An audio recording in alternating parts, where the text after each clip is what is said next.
자, 여러 가지 힘 마무리 짓겠습니다. 중요하게 조금 난이도가 있었고요. 나머지 부분은 좀 수월해요. 왜냐면 초등학교 때 내용과 크게 달라진 게 없거든요. 많이 깊숙이 안 들어갑니다. 자, 자기력과 전기력부터 보겠습니다. 이 둘을 왜 묶어주었냐면은 공통점과 차이점이 존재하기 때문이에요. 나중에 표로도 한번 정리를 해드릴게요. 자, 일단 자기력부터 보겠습니다. 자, 자기력은 무엇과 관련된 거냐면은 자석과 관련이 되어 있어요. 그래서 자석의 자자, 자기력의 자자 연결시켜 주시면 됩니다. 자기력의 정의, 자석과 자석 또는 자석과 세부치 사이에 작용하는 힘이다. 자, 여기서 자석이 공통 들어있죠. 자, 자기력의 작용. 자석에는 N극과 S극이 있습니다. N극과 S극. 자, 기억하려는지 모르겠지만 자석을 쪼개게 되면 N극과 S극으로 분리될까요? 네, 아니에요. 얘네를 쪼개게 되면은 물론 두 개의 조각이 나오겠죠. 그치만 새롭게 S극과 N극이 생깁니다. 얘를 또 나누게 되면은 네 조각이 되긴 하겠죠. 그치만 새롭게 S극, N극이 생깁니다. 즉 S극과 N극은 서로 분리시킬 수 없다라는 게 자석의 특징이 되겠죠. 자, 그러면 자기력 보겠습니다. 자기력은 자석과 자석 사이에도 작용을 하고요. 자석과 세부치 사이에도 작용을 한다라고 했는데 자석과 자석부터 보겠습니다. 같은 극끼리 그리고 다른 극끼리 가까이 할 때 어떠한 힘이 작용하는지. 자, 같은 극끼리는 서로 밀어내는 배척하다 하는데 척이에요. 척력이 발생하고요. 다른 극끼리는 서로 끌어당긴다, 유인하다 할 때 인입니다. 그래서 척력과 인력 생각해 주시면 되고요. 자, 그림을 보겠습니다. 수레 위에 자석이 올라가 있고요.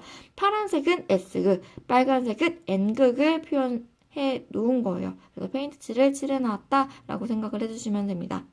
자, 이때 다른 극에 가까이 하게 되면은 서로 끌어잡아 당기는 인력이 발생하고요. 다른 극은 서로 배척하는 척력이 발생을 하게 됩니다. 자, 자석과 세부치 사이에도 힘이 작용하는데 그것도 자기력이라고 해요. 자석에 클립을 가까이 했을 때 잡아 당겨지죠? 이거는 무조건 인력이에요. 그게 상관이 없어요. N극을 가까이 했건 S극을 가까이 했건 모두 다 클립 붙어 있는 거 확인되죠? 자, 그 다음에 자기력의 특징 보겠습니다. 자석이 쓸수록 거리가 가까울수록 자기력이 크다. 자, 밑에 있는 실험은요. 클립을 아래에 굉장히 많이 두고요. 그리고 자석을 가까이 하고 있는 그런 상태예요. 자, 일단 자석이 쓸수록 자기력이 크다라는 거는 너무 당연한 거고, 그리고 거리가 가까울수록 어떻게 되는지. 자, 거리가 먼 경우, 거리가 가까운 경우 보겠습니다. 자, 거리가 먼 경우 클립이 거의 붙지 않았죠. 가까운 경우는 많이 달라붙었네요. 그래서 거리에 따라서 자기력이 달라진다라는 거 확인할 수 있습니다. 그리고 자기력의 특징, 서로 접촉하지 않아도 자기력이 작용한다. 자, 지금 보면은 클립이 약간 서 있는 게 확인이 될 거예요. 자석이랑 클립이랑 접촉하지 않고 있죠. 이래도 자기력이 작용한다라는 거를 확인 가능합니다. 그다음 자기력의 이용. 자, 나침반, 전자석, 자기부상 열차 등인데, 자, 나침반의 원리 자세한 거는 중학교 3학년 때 배울 거고요. 지금은 대강만 알아두시면 됩니다. 지구 안에는 정말 큰 거대한 자석이 있다라고 생각을 해주시면 되고, 그리고 나침반도 조그마한 자석이에요. 그래서 얘네의 상호작용으로 나침반이 특정한 일정 방향을 가르치게 되고, 그래서 이제 방향을 찾아간다라는 게 나침반의 원리입니다. 자세한 거는 중학교 3학년 때로 이루겠습니다. 그 다음에 전자석인데요. 전류가 흐를 때에만 자석이 되는 거예요. 이거는 보통 분리수거 할 때, 분리수거하는 그러한 처리 시설, 그런 그 시설에서 공장에서 많이 이용이 되는데, 전류가 흐를 때에만 자석이 되고 그렇지 않을 때에는 자석이 아니고 그런 경우입니다. 언제 사용하냐면 분리수거할 때 철만 따로 끄집어낼 때 그때 사용하게 되죠. 자기부상 열차는 요것을 보시면 돼요. 이제 바퀴 밑에는 N극과 S극 자석이 붙어져 있는데요. 서로 접촉하지 않도록 만들어주는 거예요. 보통 지하철이나 기차 같은 경우에는 바퀴가 철로에 닿아 있죠. 그렇게 되면 문제가 뭐냐면 붙어있기 때문에 마찰력이라는 게 있게 돼요. 그러면 그때 에너지 소모가 꽤 많아요. 그런데 자기부상 열차는 자석을 이용해서 띄워주게 됩니다. 그러면 에너지 소모가 좀 적다 그래요. 그래서 효율적으로 에너지를 이용할 수 있다라는 점에서 요즘에 이제 좀 관심을 갖고 있는 그러한 열차입니다. 자, 그 다음에 두 번째, 전기력입니다. 전기를 띤 물체 사이에 작용하는 힘이고요. 전기에는 플러스 전기 있고요. 그리고 마이너스 전기가 있어요. 우리 건전지에 플러스 극, 마이너스 극 이렇게 붙이잖아요. 그거랑 연결돼 있다고, 관련이 있다고 생각해 주시면 돼요. 같은 종류의 전기를 띤 물체 사이에는 서로 밀어내는 힘, 조금 전에 했던 청력, 자기력과 비슷하죠. 다른 종류의 전기를 띤 물체 사이에는 서로 끌어당기는 힘, 인력. 자, 그러면 이러한 전기가 언제 생기느냐, 그것을 알아보도록 하겠습니다. 머리카락이랑 풍선을 마찰시키게 되면은 이제 풍선을 조금 위로 띄우면 머리카락이 같이 끌어올라 당겨지죠. 이거는 머리카락과 풍선이 서로 상호작용에 의해 잡아 끌고 있다라고 과학적으로 표현을 할 수가 있게 되는데요. 자, 머리카락이랑 풍선이랑 마주하게 되면, 비비게 되면은 머리카락은 플러스 전하를 띠게 되고요. 풍선은 마이너스 전하를 띠게 돼요. 그러면 얘네는 서로 잡아당기겠죠. 인력. 그래서 끌어 잡아당기는 거고요. 그리고 머리카락과 마주한 풍선 두 개를 가까이 하게 되면은 각기 다 마이너스 전하를 띠게 되겠죠. 글씨 잘못 썼네요. 이 경우에는 청력이 발생을 합니다. 서로 배척하는 청력. 그래서 이런 식으로 두 개 생각해 주시면 됩니다. 전기력의 특징 보겠습니다. 물체가 띈 전기가 많을수록, 전기를 띤 물체가 가까울수록 전기력이 크다. 자, 그러면 전기를 어떻게 많이 하느냐? 풍선과 머리카락의 마찰 횟수를 많게 해주면 돼요. 오래 비비면 되는 거예요. 그럼 전기가 많아지게 됩니다. 그럼 머리카락이 더 잘 끌어올라가요. 그러면 전기를 띤 물체가 가까울수록 실험을 보겠습니다. 자, 먼 경우와 가까운 경우, 지금 이 막대와 아래는 종이 조각이에요. 종이 조각을 마찰시킬 건데 하나는 플러스 하나는 마이너스, 즉 다른 전하로 전하를 띈다라는 게 확인이 되죠. 지금 끌어잡아 당겨지고 있으니까. 자, 전기력, 거리가 멀면은 전기력이 작아요. 지금 거의 종이가 끌어잡아 당겨지지 않고 있죠. 그런데 가까운 경우에는 많이 달라붙네요. 그 다음에 두 번째 특징, 서로 접촉하지 않아서 전기력이 작용한다. 자, 자기력이랑 특징 비슷하네요. 자, 지금 요 종이 보실래요? 서로 접촉하지 않았죠. 그런데도 전기력 작용합니다. 자, 전기력의 이용 보겠습니다. 복사기, 공기청정기 등인데요. 이거의 자세한 원리도 이제 나중에 3학년 때 공부를 할 거고요. 지금 대강만 알아두시면 돼요. 토너는 인위적으로 마이너스 전하를 띄게끔 하고요. 그리고 복사기 차체는 플러스 전하를 띄게끔 해요. 그래서 빛을 이용해서 이 어두운 부분과 밝은 부분을 구분할 수가 있는데, 여기서 어두운 부분, 그림자를 만들어주는 거죠. 이때 이 어두운 부분, 그림자 부분에 플러스를 가까이 해요. 그 다음에 토너는 마이너스라고 했죠. 그럼 얘네들이 서로 끌어잡아 당기겠네요. 그래서 토너가 종이에 더 씌워지게 되는 거예요. 그게 이제 복사기의 간단한 원리입니다. 자세한 거는 지금은 모르셔도 돼요. 그 다음에 공기청정기, 먼지가 그 전기력에 의해 달라붙는다. 인위적으로 여기 전하를 띄게끔 하는 거예요. 마찬가지로 먼지도요. 그래서 달라붙게끔 하는 거죠. 자, 그러면 전기력과 자기력 정리를 하겠습니다. 일단 정의는 위에서 나왔는데 다시 한번 정리를 하자면, 자기력은 자석과 자석 혹은 자석과 세부체 사이에 작용하는 힘, 전기력은 전기를 띤 물체 사이에 작용하는 힘. 자, 종류는 두 가지입니다. 인력과 청력입니다. 자, 자기력의 경우에는 인력은 다른 극 사이 혹은 세부체 사이에서 작용하고요.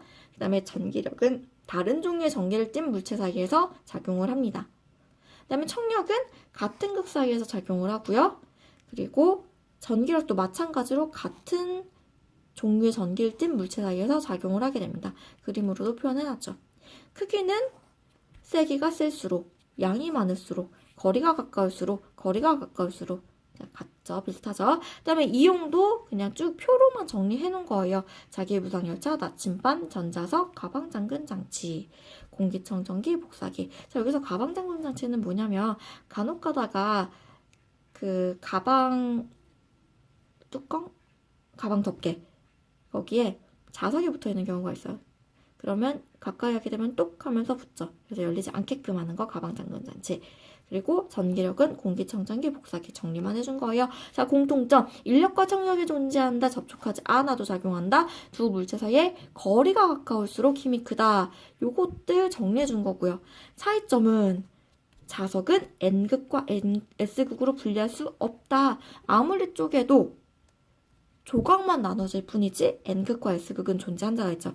근데 전기는 플러스랑 마이너스 전기로 나눌 수가 있다. 자, 지금 풍선이랑 털을 보게 되면은 나눠서 존재하잖아요. 그래서 그거 나타낸 거예요. 자, 이렇게 그 전기력과 자기력 마치겠고요. 자, 이제 마찰력 들어가겠습니다. 자, 마찰력은 두 물체의 접촉면에서 물체의 운동을 방해하는 거예요. 일단 마찰력의 방향을 보게 되는데 물체의 움직임을 방해하는 방향입니다. 자, 크게 두 가지로 나눌 수가 있습니다.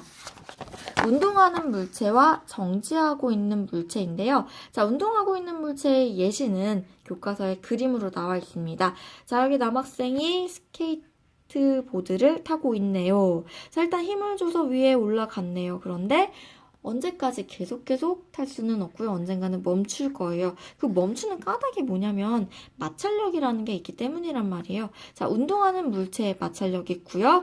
그리고 정지해 있는 물체에도 마찰력이 있습니다. 자, 지금 선생님이 앞에 컵이 있는데 자, 이 컵을 움직이고 싶어요. 자, 선생님 오른쪽에서 왼쪽으로 힘을 작용합니다. 근데 나는 분명히 힘을 줬는데 얘가 움직이지 않네요. 그 이유가 뭐냐면 이 유리와 컵 사이에 마찰력이 존재하기 때문이죠. 자, 다시 보자면 운동하는 물체는 운동을 방해하는 방향으로 마찰력이 존재한다. 즉 방향은 물체의 운동 방향과 반대한다. 정지해 있는 물체도 마찬가지로 움직이려는 방향과 반대 방향으로 즉 외부에서 가한 힘의 방향과 반대 방향으로 마찰력이 작용을 한다. 라는 거 알아두시면 되고요. 이때 참고로 미는 힘과 마찰력은 힘이 같습니다. 그래서 멈춰 있는 거예요. 그냥 마찰력의 크기. 물체의 무게가 무거울수록 자, 마트에서 장을 보는데 카트에 물체를 많이 담았을 때랑 적게 담았을 때랑 언제 더 움직이기가 쉬울까요? 네, 적게 담았을 때죠. 그래서 물체가 무거울수록 마찰력이 큰 거예요. 마찰력이 크니까 움직이기 어렵겠죠. 그 다음에 표면이 거칠수록 마찰력이 크다. 자, 사포 위에 물체를 올려놓은 경우와 유리 위에 올려놓은 경우 그 두 가지를 생각을 해볼게요. 사포 위에 올려놓는 경우가 훨씬 힘들어요. 왜냐하면 사포는 굉장히 거칠거든요. 이렇게 표면이 거칠어요. 유리는 그에 반해서 맨들맨들해요. 자, 이 위에 물체를 갖다 놓고 움직인다라고 가정을 할게요. 물체의 표현도 이런 식으로 생겼다라고 가정을 할게요. 자, 물체가 움직여야지 되는데 사포 위에서는 제대로 움직일 수 있을까요? 네, 덜그럭 움직이지 못하겠죠. 그런데 유리 위에서는 비교적 잘 움직일 수 있겠죠. 그래서 표면의 거칠기에 따라서도 마찰력은 달라집니다. 그치만 표면의 넓이와는 관계가 없어요. 자, 예를 들어 보자면요. 지금 이러한 상자가 있습니다. 자, 이 상자를 선생님이 오른쪽에서 왼쪽으로 밀게요. 이때 봐. 그리고 이런 식으로 세운 다음에 밀었을 때 그때와 마찰력은 관계가 없어요. 즉 표면의 넓이와는 관계가 없어요. 처음에는 표면적인 넓이가 넓었죠. 그렇지만 두 번째는 넓이가 좁단 말이야. 세웠을 때나 엎었을 때나 마찰력은 똑같다 생각해 주시면 됩니다. 자, 그럼 마찰력의 이용 보겠습니다. 마찰력이 작아야 편리한 경우, 상황은 잘 미끄러져야 하는 경우 이용 예시 보겠습니다. 창문 아래의 바퀴. 자, 창문을 보게 되면은 완전히 밀착되어 있지 않고요. 바퀴가 아래쪽에 달려 있어요. 그래서 바퀴가 그런 마찰력을 작게 해주는 역할을 하겠죠. 베어링은 축의 회전을 돕는 장치예요. 이것도 창틀에 있는 바퀴와 비슷한데 이렇게 생겼어요. 동그란 게 있어서 축의 회전을 돕는 거예요. 그 다음에 봅슬레이. 봅슬레이는 아마 영화를 통해서 여러분들 접하셨을 텐데 이런 식으로 그 얼음판을 썰매라고 해야 되나요? 확 미끄러져 가는 거. 그러면 마찰력이 적을수록 더 빨리 미끄러져 가겠죠. 그 다음에 조정 경계. 조정 경계는 뭐냐면 노져서 나아가는 그런 경계예요. 이때도 마찰력이 적을수록 잘 나아가겠죠.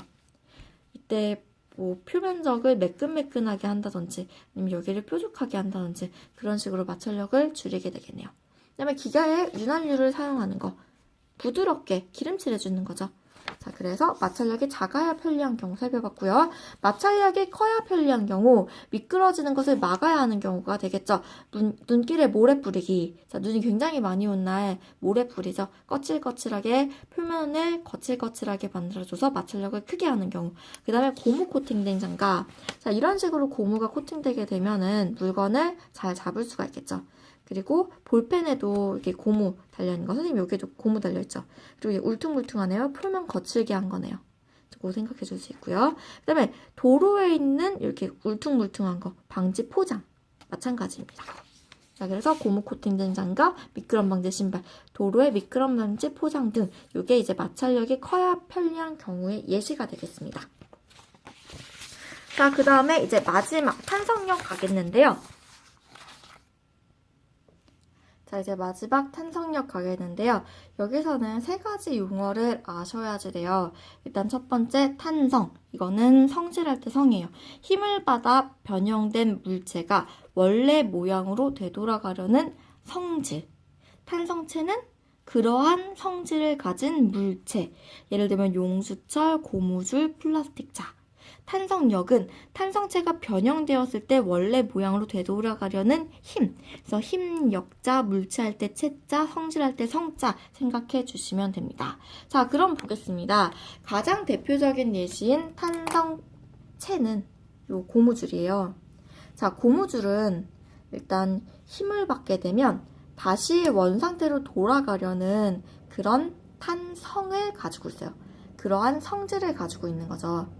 그리고 변형을 시켰죠. 외부에서 힘이 작용했네요. 그런데 내 손을 놓게 되면은 힘은 어디로 작용할까요? 네, 왼쪽 방향이죠.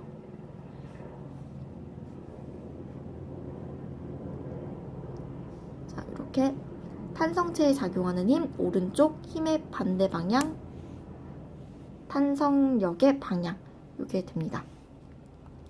자, 그러면 세 개의 용어 정리를 했고요. 탄성력의 크기는 탄성체가 변형되는 정도가 클수록 탄성력이 크다.